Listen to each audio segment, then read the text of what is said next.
22வது அத்தியாயத்துல ரிக்ஷ வம்சத்தை பத்தி சொன்னார். இந்த 23வது அத்தியாயத்துல யதுவினுடைய வம்சத்தை பத்தி சொல்றார். என்ன சொல்றாருன்னு பார்ப்போம்.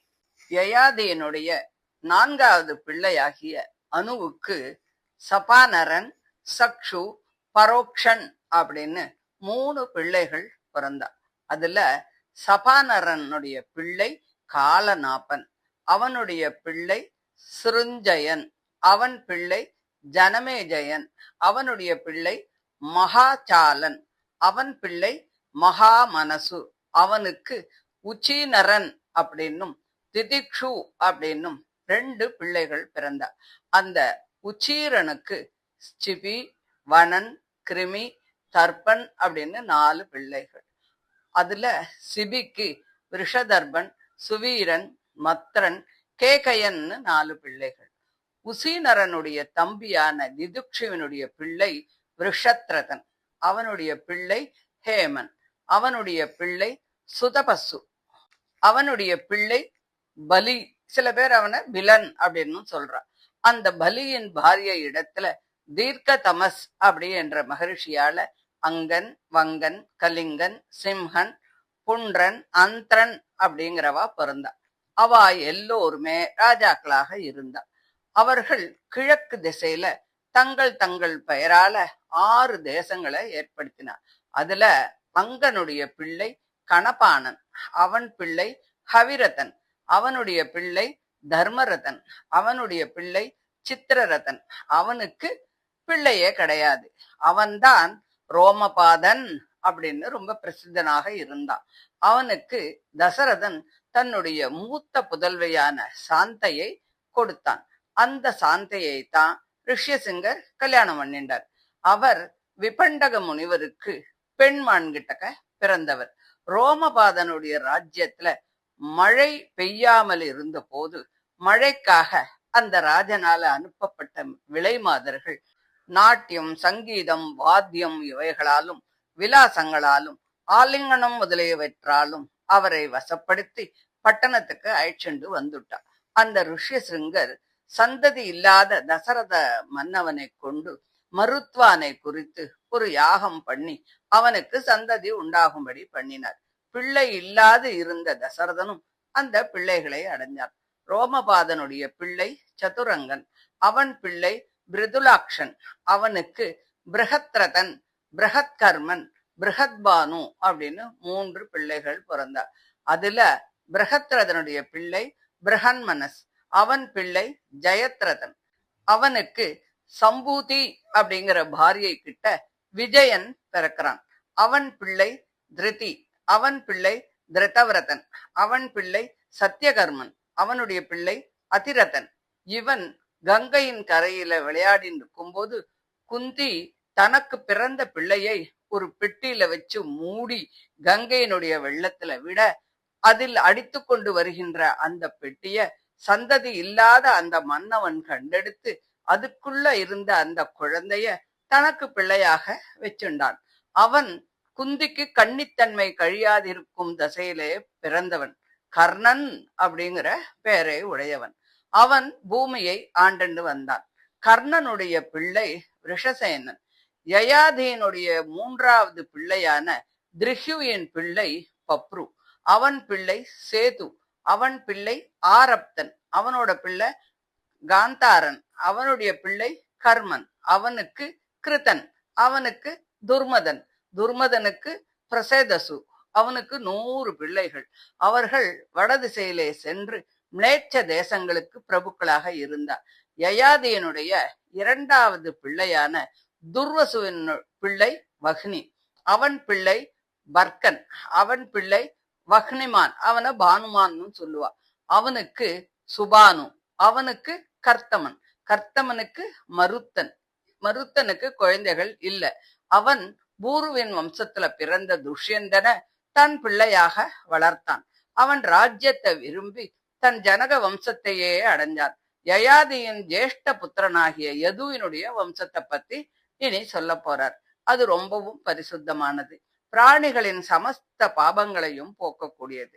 ஷட்குண்ய பூரணனான பரம புருஷன் இந்த யது வம்சத்துல மானிட உருவம் கொண்டு அவதரிச்சான். ஆகையால இந்த வம்சத்தை கேட்கின்ற மனிதன் சமஸ்த பாபங்கள்ல இருந்தும் விடுபடுவான்.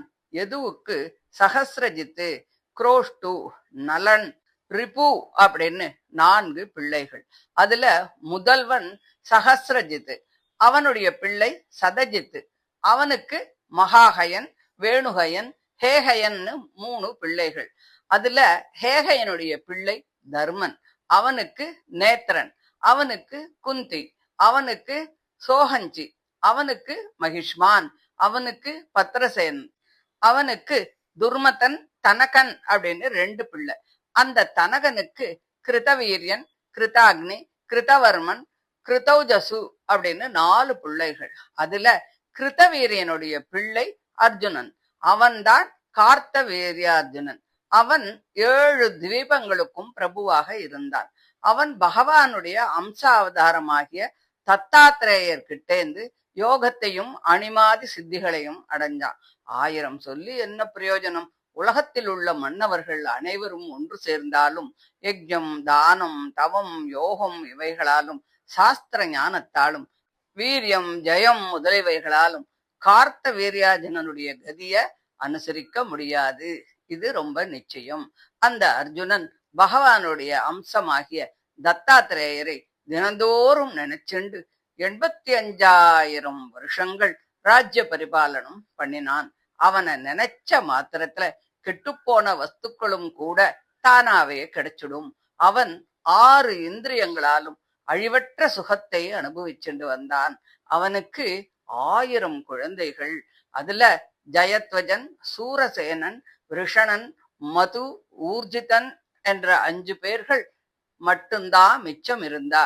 மத்தவா எல்லாரும் பார்கவராமனால யுத்தத்துல மாண்டு போயிட்டா.